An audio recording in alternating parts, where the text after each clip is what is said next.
Hello friends, welcome to Priya music academy. இந்த வீடியோவில் நம்ம ஷார்ப்னா என்ன, ஃப்ளாட்னா என்னன்னு பார்க்க போகிறோம். ஸோ அது மட்டும் இல்லாமல் ஹோல் ஸ்டெப்னா என்ன, ஹாஃப் ஸ்டெப்னா என்ன, அதுவும் சேர்த்து இந்த வீடியோவில் பார்க்க போகிறோம். ஸோ வாங்க வீடியோக்குள்ளே போகலாம். இப்போ ஃபஸ்ட்டு நம்ம ஹாஃப் ஸ்டெப்னா என்னென்னு பார்க்கலாம். இப்போது பியிலேருந்து சி இருக்கு இல்லையா, இது ஹாஃப் ஸ்டெப் டிஸ்டன்ஸ்.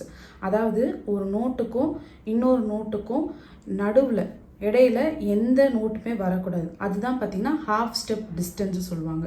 ஓகேவா, ஷார்ட்டஸ்ட் டிஸ்டன்ஸ். ஓகேவா, இருக்கிறதுலே ஷார்ட்டஸ்ட் டிஸ்டன்ஸ் பார்த்தா இந்த ஹாஃப் ஸ்டெப்பு தான். ஓகேவா, இப்போ இதே பார்த்தீங்கன்னா சிலேருந்து டி இருக்குன்னு வச்சுக்கோங்களேன், இது வந்து ஹோல் ஸ்டெப்பு.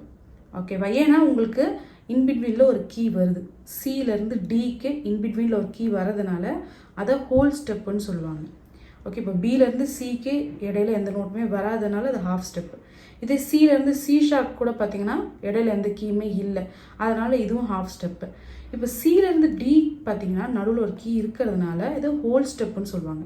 அதே மாதிரி டிலேருந்து ஈயும் பார்த்தீங்கன்னா நடுவில் ஒரு கீ வருது, ஸோ அதனால இது ஹோல் ஸ்டெப். அதே மாதிரி தான் இலேருந்து எஃப். இலேருந்து எஃப் பார்த்தீங்கன்னா உங்களுக்கு கீ இல்லை, அதனால் இது ஹாஃப் ஸ்டெப்பு.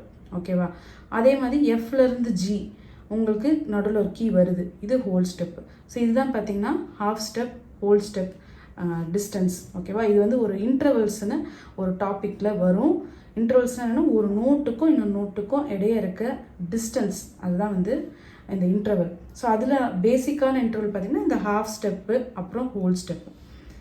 இப்போ அடுத்து வந்து நம்ம ஷார்ப்னா என்ன, ஃப்ளாட்னா என்னன்னு பார்க்கலாம். இப்போது சி ஷார்ப் வருதுன்னு வச்சுக்கோங்களேன். இப்போ சிக்கு பக்கத்தில் வந்து அந்த ஷார்ப் சிம்பிள் போட்டிருப்பாங்க. ஸோ சி ஷார்ப் வருது அப்படின்னா நம்ம என்ன கீ வாசிக்கணும் அப்படின்னு பார்த்தீங்கன்னா இந்த கீ வாசிக்கணும். ஏன்னா ஷார்ப்போட பர்பஸ் என்னென்னா அந்த நோட்டோட பிட்ச், அதாவது ஸ்ருதியை ஹாஃப் ஸ்டெப் வந்து நம்ம இன்க்ரீஸ் பண்ணணும், அதிகப்படுத்தணும். ஸோ இப்போ ஹாஃப் ஸ்டெப்னா என்ன, இப்போ தான் நான் சொன்னேன் இல்லையா. ஸோ ஹாஃப் ஸ்டெப்னா சிலேருந்து சி ஷார்ப், இதுதான் ஹாஃப் ஸ்டெப். ஏன்னா இடையே ஒரு கீ எந்த கீயுமே வராது நடுவில், ஸோ இதுதான் ஹாஃப் ஸ்டெப் டிஸ்டன்ஸ். ஸோ அப்போ நம்ம என்ன பண்ணுவோம், சி ஷார்ப்னா இந்த கீ வாசிப்போம். அதே மாதிரி டி ஷார்ப்னா நம்ம என்ன பண்ணுவோம், இந்த கீ வாசிப்போம். இப்போ டிலேருந்து டி ஷார்ப் இந்த கீ வாசிப்போம். இப்போ நீங்கள் உங்களுக்கு ஒரு டவுட் வரலாம், இ ஷார்ப்னா என்ன வாசிக்கிறது. ஆக்சுவலாக பேசிக் நோட்ஸ், பிகினர் நோட்ஸ்லாம் இ ஷார்ப் வராது, அட்வான்ஸ்டு நோட்ஸில் தான் வரும். பட் ஆனாலும் நீங்கள் தெரிஞ்சுக்கலாம். ஈலேருந்து அடுத்த கீ, அதாவது ஹாஃப் ஸ்டெப் இன்க்ரீஸ் பண்ணால் அடுத்த கீ வரும். ஸோ இதுதான் வாசிப்போம், இதுதான் இ ஷார்ப். ஓகேவா, நீங்கள் இதை போய் வாசிச்சிட்டிங்கன்னா அது தப்பாயிடும். ஸோ ஈலேருந்து இ ஷார்ப் வாசிக்கணும்னா இந்த கீ வாசிக்கணும். இன்னும் எளிமையாக நீங்கள் ஞாபகம் வச்சுக்கணும். எப்படி ஞாபகம் வச்சுக்கலாம்னா நெக்ஸ்ட் கீ, நியரஸ்ட் கீ ஞாபகம் வச்சுக்கலாம். இப்போ சிலேருந்து நியரஸ்ட் கீ எது, இதுதான். ஸோ இது வந்து இதுவும் நியரஸ்ட், பட் ஆனால் எது ரொம்ப க்ளோஸாக இருக்குது, இதுதான். ஸோ ஷார்ப்னா இந்த நியரஸ்ட் கீ வாசிக்கணும். சிலேருந்து எது நியரஸ்ட் கீயோ அது வாசிக்கலாம். இப்போ டிலேருந்து the very next nearest key வாசிக்கலாம். ஓகேவா, ஸோ இதுதான் வந்து ஷார்ப்பு. இப்போ அடுத்து நம்ம பார்க்க போகிறது என்னென்னா ஃப்ளாட். ஃப்ளாட்னா என்னென்னா ஒரு நோட்டோட பிட்ச், அதாவது ஸ்ருதியை வந்து ஹாஃப் ஸ்டெப் வந்து நம்ம என்ன பண்ண போகிறோன்னா குறைக்க போகிறோம். ஓகேவா, கம்மி பண்ணணும், லோவரிங் த பிட்ச். ஓகேவா, ஸோ அப்போ பி ஃப்ளாட் அப்படின்னு வருதுன்னா பியிலேருந்து ஹாஃப் ஸ்டெப் நம்ம குறைக்கணும்னா என்ன பண்ணணும், இந்த நோட்டை வாசிக்கணும். ஓகேவா, ஸோ இது பி ஃப்ளாட். இப்போ ஏ ஃப்ளாட் வருது அப்படின்னா ஹாஃப் ஸ்டெப் நம்ம குறைக்கணும், என்ன பண்ணலாம், இந்த நோட்டு வாசிக்கலாம். ஓகேவா, ஏன்னா நம்ம குறைக்கிறோம். இப்போ ஏ எப்படி இருக்குது, ஏ எப்படி இருக்குன்னா